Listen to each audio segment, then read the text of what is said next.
Bonjour et bienvenue dans cette nouvelle vidéo.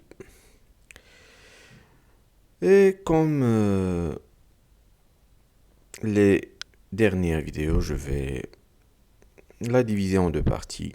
La première pour la revue de nos setups de cette journée du 2 février.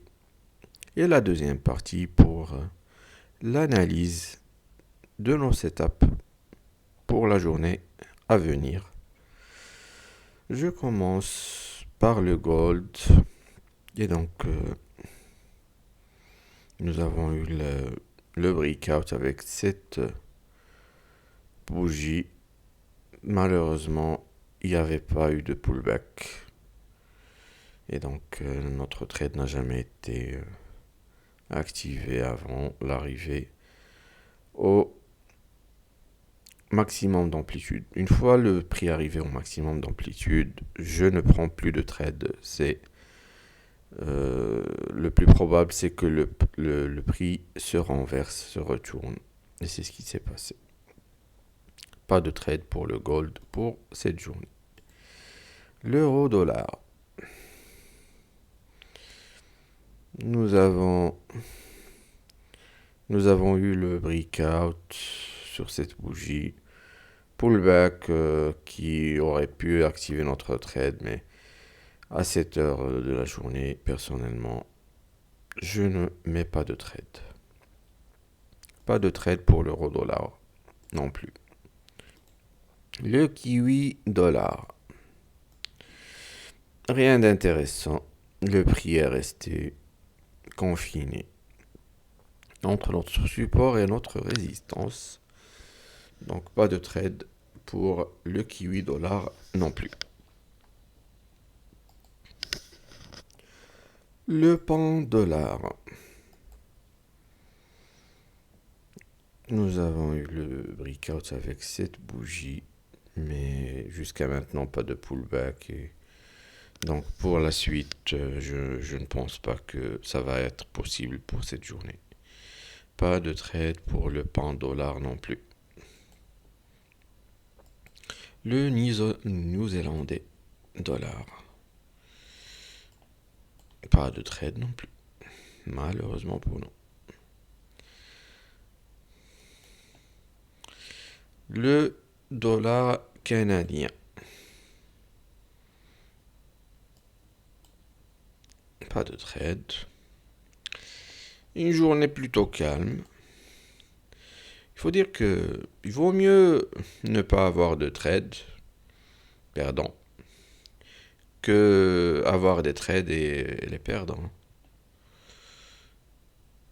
Ah, là, nous avons quelque chose. L'euro canadien. Nous avions le breakout au moment du traçage avec cette bougie. Et nous avons eu un pullback qui activait bien notre trade. Question de bien le visualiser. On zoom.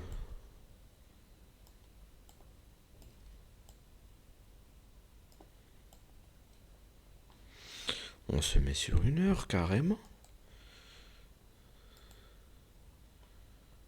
Ouais, voilà. C'est... Moi, sincèrement, je suis toujours étonné, je suis toujours ébloui par, par ce genre de trade. Donc, nous avons eu le breakout, la clôture de la bougie de 4 heures avec cette bougie-là. Et le pullback, il est, pour ainsi dire, chirurgical. Il est venu juste taper sur notre ligne de résistance pour activer notre trade. Et le take profit a été atteint dans la foulée, dans l'heure qui suit. Un premier trade gagnant. Et surtout, c'est la manière, c'est vraiment chirurgical. Ça m'étonne à tous les coups. Personnellement, ça m'étonne à tous les coups. On se croirait presque laissez tomber. Pour ceux qui iront jusqu'à croire que qu'on commence à prévoir l'avenir. Je passe à l'euro pound. Ça me semble un trade gagnant. Nous avons eu le breakout avec cette bougie-là. Je vais juste mettre en place l'ordre pour en être sûr.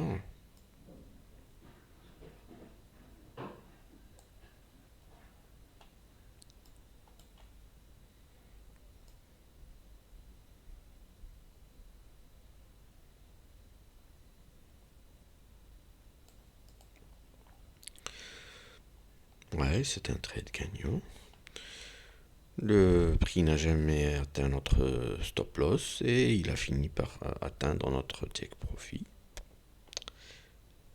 Donc, oui, c'est un trade gagnant. Nous avons eu le breakout avec cette bougie, la clôture de cette bougie-là. Pullback qui a débordé un peu sur notre ligne de trade, mais ça a bien fini par se retourner et atteindre notre take profit avant de se retourner une deuxième fois. C'est un deuxième trade gagnant. Un deuxième trade gagnant. Donc là, on a eu le premier trade. Je n'ai pas traité le breakout vers le bas pour l'euro canadien, mais ça me paraît aussi un trade gagnant. Ou du moins un demi-trade gagnant.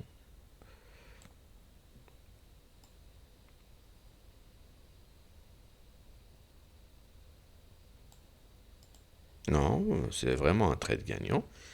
Et celui-là, il est encore plus beau. Donc le breakout avec cette bougie de 4 heures. Le pullback, il a activé notre trade correctement. Et le take profit dans la foulée. C'est deux trades gagnants sur l'euro canadien.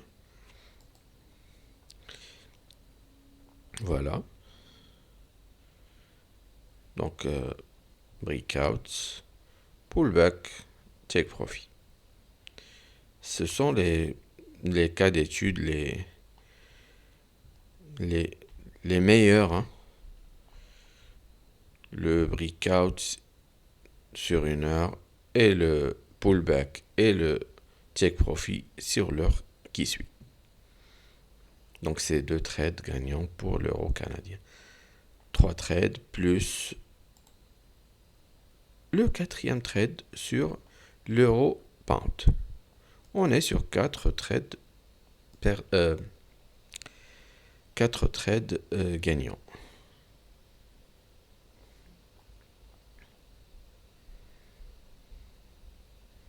Que du bonheur. Hein. On n'aurait jamais espéré mieux. Et donc, je passe au suivant. Avec le dollar suisse, franc suisse. Pas de trade pour le dollar franc suisse. Dollar JPY.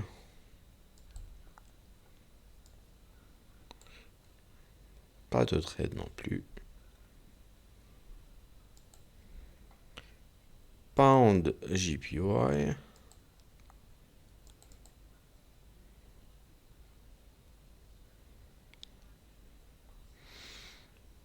Breakout avec cette bougie, mais vu l'amplitude, notre setup n'est plus valide. Donc pas de trade sur le Pound JPY. Euro JPY.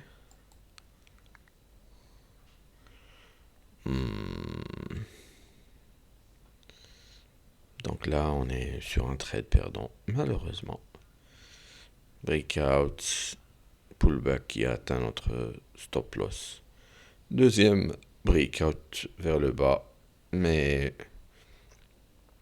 l'amplitude est clairement assez conséquente pour invalider notre setup. Kiwi JPY. Oh là là, là encore c'est que du bonheur. Que du bonheur. C'est incroyable.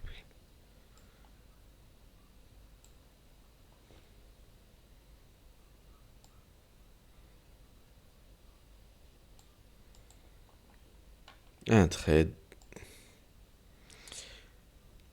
pour ne pas dire parfait, je dis un cas d'étude.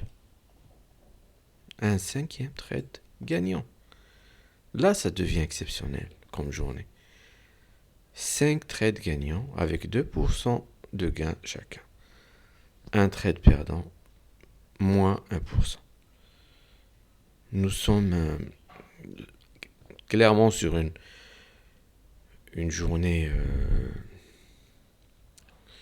exceptionnelle, oui, mais c'est une journée, comment dire,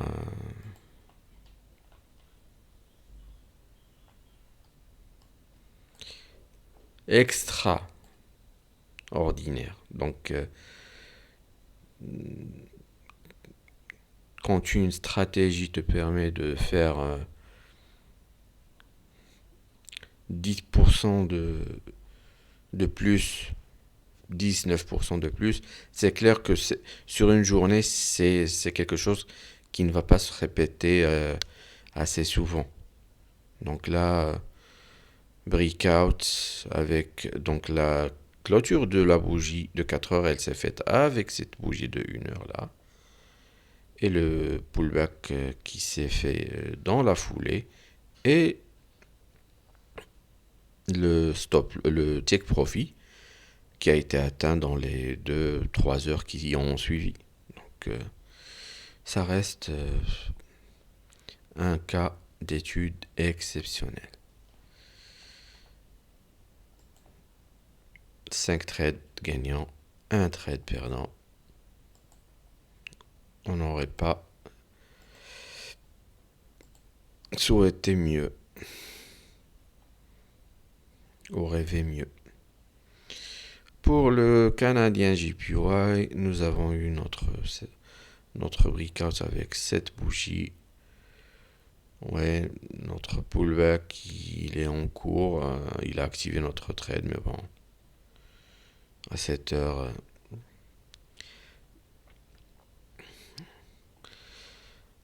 on ne va pas mettre en place des trades et espérer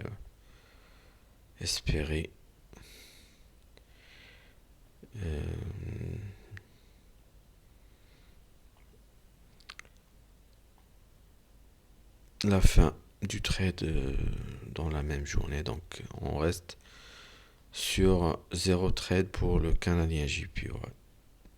Une journée avec 5 trades gagnants plus 10%, un trade perdant moins 1%. Ça nous fait plus 9%. C'est clairement une journée exceptionnelle, extraordinaire comme j'ai dit.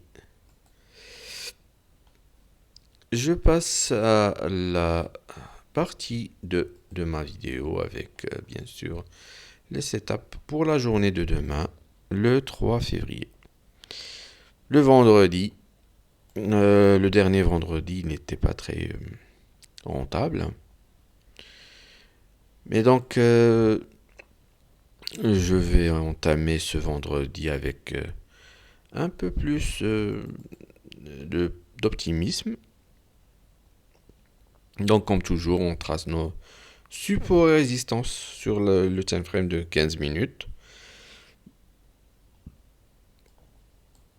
Bien sûr, je le fais pour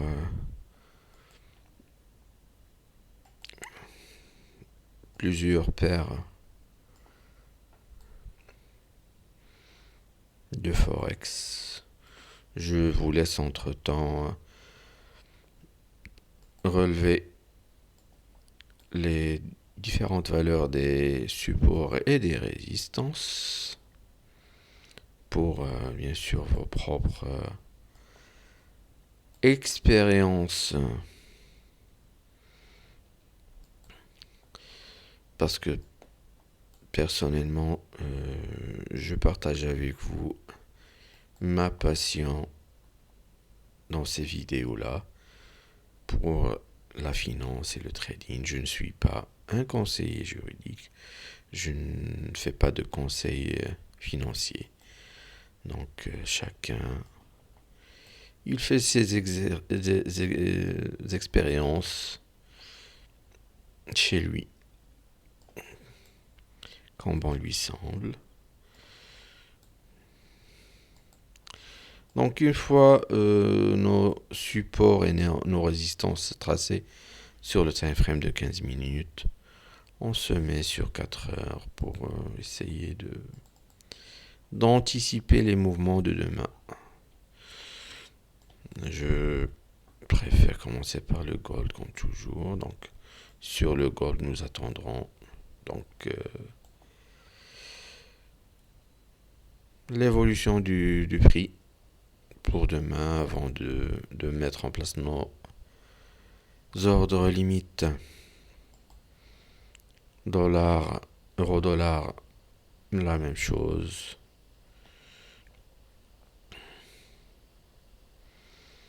Nous attendrons demain pour voir ce que va décider le marché. Kiwi dollar, la même chose. Ce n'est pas clair pour l'instant. Pound dollar, on attendra la même chose demain pour avoir une idée plus claire. New-Zélandais aussi. Donc nous attendrons la clôture d'une bougie de 4 heures, soit au-dessus, soit au-dessous de notre support ou notre résistance. Dollar canadien également. Nous attendons de voir. Euro canadien, la même chose. Nous attendrons de voir ce que décide le marché. L'euro pound également. Dollar franc suisse, la même chose. Nous attendrons la clôture d'une bougie de 4 heures, soit au-dessus, soit au-dessous. Le dollar JPY. Donc là, pour le dollar JPY par exemple, si cette bougie-là, elle clôture au-dessus de notre résistance, eh bien, dans ce cas-là, nous pourrons mettre en place notre ordre limite d'achat avec un stop loss à mi-chemin entre support et résistance et un take profit sur un ratio de 2 pour 1. C'est aussi simple que ça, notre stratégie. Donc, nous attendrons la clôture de cette bougie, la bougie actuelle. Donc, si elle clôture au-dessus, nous pourrons placer notre ordre limite d'achat. Le pound JPY, rien de pour l'instant, donc nous attendrons demain pour voir. L'euro JPY aussi, pas de mouvement pour l'instant. Nous attendrons de voir demain comment ça va évoluer. Kiwi JPY, pardon, aussi pas de mouvement pour l'instant. Et enfin, canadien dollar. Pour l'instant, on ne peut rien prédire. Donc, si cette bougie finit par clôturer au-dessus, nous pourrons aussi également mettre en place notre Ordre limite d'achat. Avec un stop loss à mi-chemin entre support et résistance. Et un take profit sur un ratio de 2 points.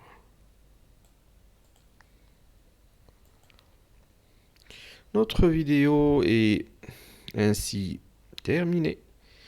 Je vous remercie et je vous dis à bientôt.